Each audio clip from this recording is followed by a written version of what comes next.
All right, guys, good morning. Good morning. Welcome aboard to the Morning Note. My name is Carlos Garcia. I'm founder and CEO of GAR Capital. Glad to have you on board this morning. It is Tuesday, September 5th, 2023. Almost said Monday. Was a holiday. Had to go ahead and update the futures team this morning.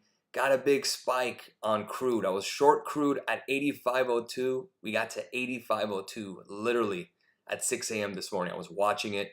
We just got a pop here on commodities, on crude oil, with the dollar sinking back on some headlines.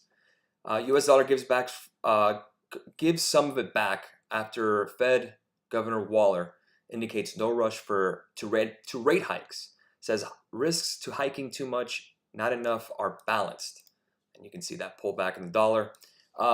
It's not helping in equities as much as I would thought, but it's helping crude, and you can see it starting to push higher. The problem, and again, I'm kind of deviating from what I'm used to doing in terms of the morning note, but again, sometimes price action just hits. And you can see we are now overbought on the 1 hour. On the daily, we are overbought again. We are breaking out, yes, but we're starting to move too quickly. So I'm not going to short this again right away, but I'm going to see if we get some kind of pullback. But this is just headline based, which is really a shame. Was playing the technicals. I mean, we got back to our entry, but that one headline hit, and that was it. The dollar pulled back, got pretty ugly. Looking at the dollar on the 1 hour, you could see an inverse head and shoulders. You just got to hold above here. Again, if you're looking at long dollar. So let me get it here. Move this over here. Good morning, guys. Sorry, I kind of deviated from what I'm used to. Let's go ahead and talk about the morning, what happened overnight. Dow futures up 29 points, NASDAQ down 34, S&P down about 3, with the Russell at 1913, down 0.46%. 10-year Treasury yields 4.226% this morning. The dollar index, again, it is up. Again, we faded on those Waller headlines, 104.55, 14.12 on the VIX. Talked about the VIX this weekend on the recap video. Make sure to take a look at that. I posted it on Sunday. Crude oil, we just talked about this morning. Now we're testing 87. I put on the watch list on X1. We're going to go and take a look at that here rather quickly. Gasoline futures up about 1.65%. Gold is pulling back, down. Again, the dollar being up 19.58 an ounce. Silver down about 2%, 24.09 with copper, $3.83. Let's see. Euro dollar 107.45. I went out and sent out a short on the euro dollar, but it's a swing. So again, I put that up for the Forex team. We are red on it currently. We were green about 20 points. Again, the dollar flipping here kind of hurt that position so far. Dollar again, 147.25, up 77 pips. 125.81 for the pound dollar, down about 47. 25,820 for Bitcoin futures, up 0.47% even with the dollar being higher, and Ethereum now at 1635. So very low volatility for Bitcoin, as we've been talking about. Not a lot of interest out there if you're just talking about pure buying and selling. All right, first thing I want to do, show you guys on Discord. So again, the Forex trade. Now let's see the futures trade. You can see the futures trade. We got stopped out here. Lost $845. Not the best way to start my morning, I must say. Especially when we were literally break even at 85.02. Here was the signal I sent, 85.02, stop loss at 86. I moved it to 86.50 to give me a little bit of room. It worked out yesterday, worked out this morning, but those headlines hit you. If you've been with us on YouTube, you guys know that those headlines just suck, and sometimes it just rains, and that's what you kind of deal with, but not the best setup here. Let's take a look at the euro. The S&P 500 futures. I sent this over yesterday to the futures team, talking about that inverse head and shoulders. We just got to stay above 4,500, guys. And I do expect the market to pull back a little bit. I expected the dollar to kind of flex its muscles, go a little higher. I expected crude to pull back. That didn't happen. But again, doesn't mean we can't. Again, we are overbought. So what I'm going to do in regards to crude is I'm going to wait and see if we get below 85. I'm not going to kind of short here either. But again, once we break 85, then I'll target the 20-day. I think I just went a little too early in front of that, that freight train. And again, crude is going to pull back technically. It's not going to go straight to 100 today. So again, I'm going to watch it very carefully. It is bidding. So I think we could take advantage of that with some energy names. XOM, I talked about this on the watch list. 114.47, we are breaking out of that now. Let's go to the live market blog so you guys can see. XOM above 115.84. We're targeting 118 to 120. So this is the wrong alert. I think I have both, that's why. 115.84, that's that level there. That's that fib extension that we had from the lows of June, I believe. Let me make sure I have to show you guys. Here's the fib level. Yeah, this is from the August lows of 2021. I didn't do the full route. I just went here. This was the lows then. So I got an extension based on this data. 115.84. If that breaks, I'm targeting 120. We are not overbought on the weekly or anything like that. Slightly getting there, but again, all we were waiting for was this gap fill. I think we finally got it.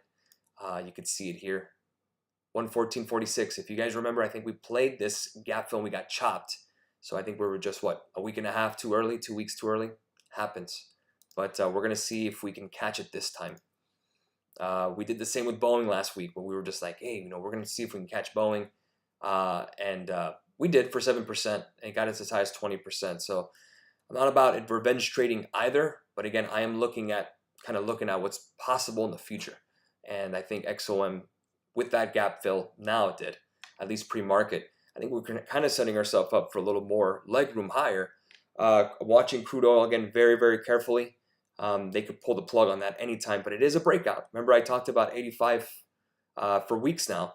The problem I only see is that it's moved so quickly, rather quickly. You're talking about 5 straight sessions, 6 out of 7 sessions where it's just green, green, green. And those moves just aren't sustainable. I would like retests of support and then bounce. That's what I want to see. If we can hold 85, I would love to reload there. If we can, see if there's any kind of way that we can ride the momentum and the dollar gets out of our way.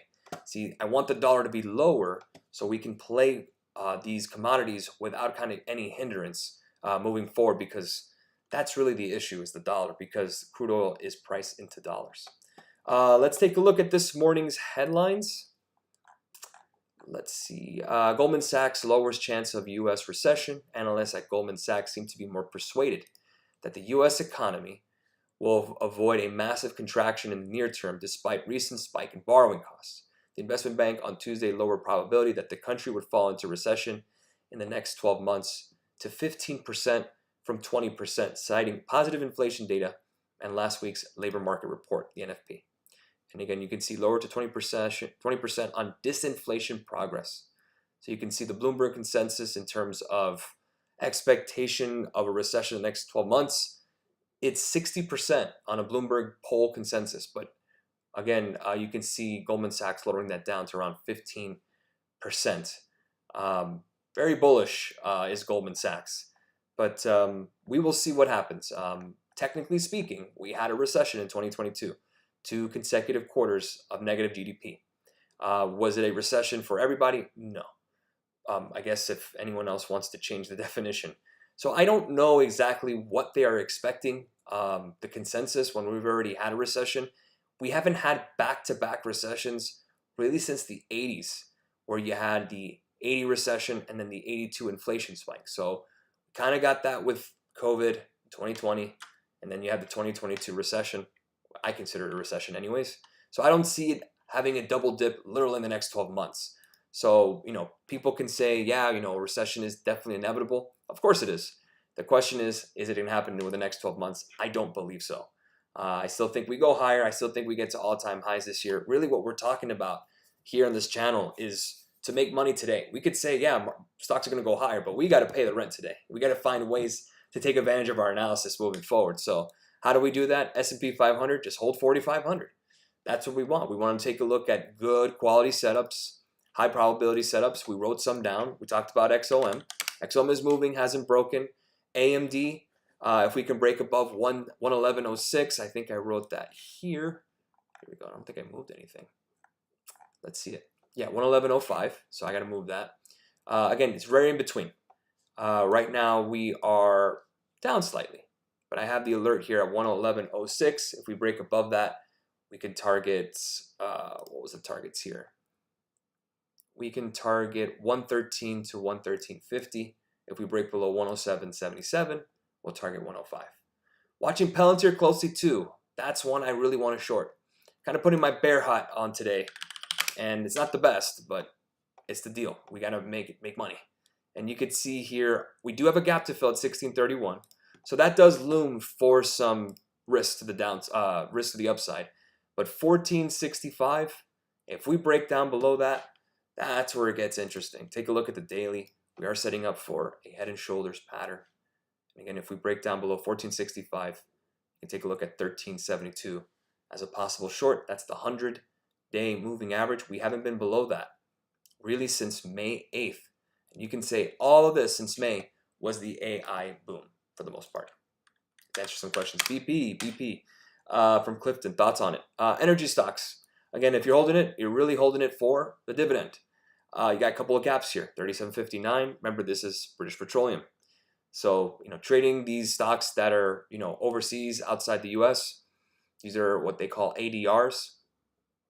I don't think BP is a bad company to own. Obviously, I just got to see what their dividend is. So, stock dividend. It's a BP stock. The dividend ratio, dividend yield is 4.5%. That's actually not bad. So yeah, I would say if you're just getting it for the yield, again, you can get a, online savings account for 4.5% too. Buying BP here, not terrible. You have a gap to fill at 39. I just wouldn't expect tons from energy companies. It just, again, they are kind of like utilities. Yes, you get deviations. You get these big spikes in 2022, and then you had times where energy per barrel, crude per barrel was negative, and that was in 2019. So it's back and forth. So again, unless BP has any kind of news about buying back shares or increasing their dividend, I can't say it's too appealing, but I can see it for holding it for long term, absolutely. But if we're looking just at the 12 months out, I mean, you could put a price target about $41, $42, maybe $45, and you're getting a 4.5% yield to hold it. That's fine. I can't hate on that, but I think there's better options. Just stay in cash. It's cheaper. That's all. Again, I'm not against BP. Maybe you get a better price down the line, but as of right now, just stay in cash. That's the case. And for your capital right now, you're trying to get as much as you can because rates are high. So again, this is a savers environment, right? So where savers are finally getting, they're actually being rewarded for their patience and holding on to cash. It's not a spender's economy. We know that it's all about saving with interest rates being higher. Again, that means there's more competition for your capital. This is why, if you're someone that's shopping around for CDs, certificate of deposits, online savings, you have all the leverage. If you're a cash buyer for a house, man, don't you have all the leverage too? So right now it pays to be in cash, as we know. It doesn't mean you can't find opportunities in stocks out there. It's just there's nothing to buy at this moment. It's just you're at a point where you're not high enough to get excited and you're not low enough to get excited to buy. So what you're doing is really just trading the slight imbalances every single day, and that's been a profitable enterprise at least. Thanks, Carlos. What time frame do you use for charting? I use the 1 hour, the 4 hour, and the daily. Sometimes when I have options open on my secondary screen, I'll put on like the 15-minute chart just to kind of keep myself awake if there's not a lot of stuff to do. So I'll just keep that kind of flowing back and forth. So watching the market very closely, watching crude today, we're watching XOM. We got some stuff here on the radar, but again, it is a short week. We know that it is Tuesday. So let's kind of keep that risk profile a little bit lower. Let's temper our expectations. Focus on high probability setups. That's what we want to do. High probability setups. We want to focus on momentum. Let the market come to us. We're going to breathe. We're going to take our time. We have no risk open on the option side, and we're going to wait. That's the deal. Let the market come to us. Very, very important. Don't push the envelope just because. Don't undo all the good you've done because you're bored. Don't do it. It's a waste of money. Have a great rest of your morning. I will see you guys tomorrow for the next morning note. Discord bloggers, I will see you guys on Discord. See you then. Cheers.